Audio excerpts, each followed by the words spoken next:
राजापूर शहर आणि शहर बाजारपेठेतील अतिक्रमणं काढून टाका अशा नोटिसा वारंवार बजावूनही त्याकडे दुर्लक्ष करणाऱ्यांना बुधवारी नगर परिषद प्रशासनानं चांगलाच दणका दिलाय।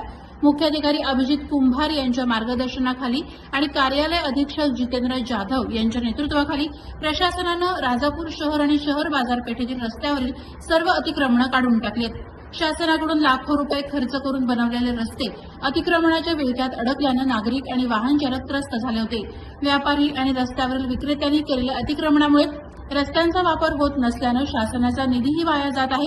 याबाबत वारंवार तक्रारही करण्यात आल्या होत्या। राजापूर नगर परिषदेने अखेर बुधवारी धडक मोहीम राबवत अतिक्रमण हटवलं। त्यामुळे बाजारपेठेला काही काळ का होईना मोकळा श्वास घेता आला। गेल्या अनेक दिवसांपासून बाजारपेठेतील मुख्य रस्ते, फुटपाथवर दुकानदारांनी शेड, फलक आणि साहित्य मांडून अतिक्रमण केलं होतं।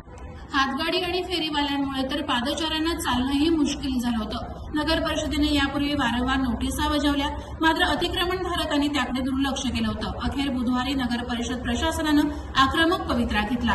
कार्यालयीन अधीक्षक जितेंद्र जाधव यांच्या नेतृत्वाखाली बांधकाम, स्वच्छता आणि इतर संबंधित विभागांच्या अधिकारी कर्मचाऱ्यांनी संयुक्तपणे ही धडक मोहीम राबवली। पोलीस बंदोबस्तात प्रशासनानं ही धडक कारवाई केली। रस्त्यावर आणि फुटपाथवर आलेले बेकायदा शेड, पाट्या, स्टॉल, ताडपत्रे हटवून टाकण्यात आले। या कारवाईमुळे बाजारपेठेतील वाहतूक सुरळीत झाली आणि नागरिकांना दिलासा मिळाला।